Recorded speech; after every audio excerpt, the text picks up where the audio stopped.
Sa kada linggong pamamasada ng jeepney driver na si Chris, 4 na beses ito na magpagasolina. Pag bumababa, sentavo lang. Pag tumataas, piso hanggang 2 pesos ganun. Kaya nahihirapan talaga kaming mga driver. Pero wala kaming magagawa kasi kahit na anong sinasabi namin sa kwan, wala naman. Pag tataas, wala kaming magagawa. Magbibiyahe talaga kami kasi pag hindi kami nagbiyahe, wala kaming makakain. Anya mula sa kita nito kung minsan na 1,500 piso. 500 lang ang naiuwi nito. Ang kwan namin sa budget meal ngayon 120 ngayon. Walang matitira talaga. Ganito rin ang problema ng 57 anyos na si Victor. Anya, kahit kasi araw-araw pa siyang nagbabiyahe, hindi pa rin daw sapat ito. Yung kinikita namin 700.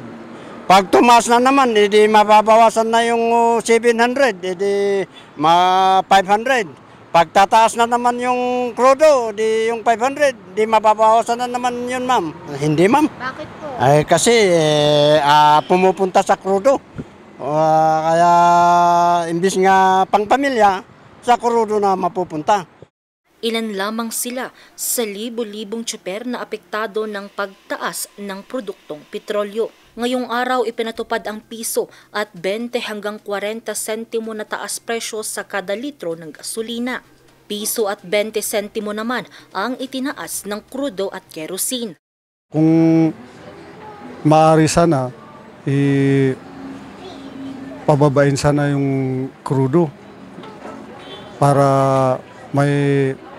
maiuwi naman kaming mga driver. Talagang pag tataas na naman, wala na kaming maiuwi sa pamilya namin. Noong nakaraang linggo lang, March 25, ipinatupad ang dagdag singil na piso at 10 sentimo kada litro, habang dagdag 40 sentimo naman sa diesel at kerosene. Angel Arquero, RNG News.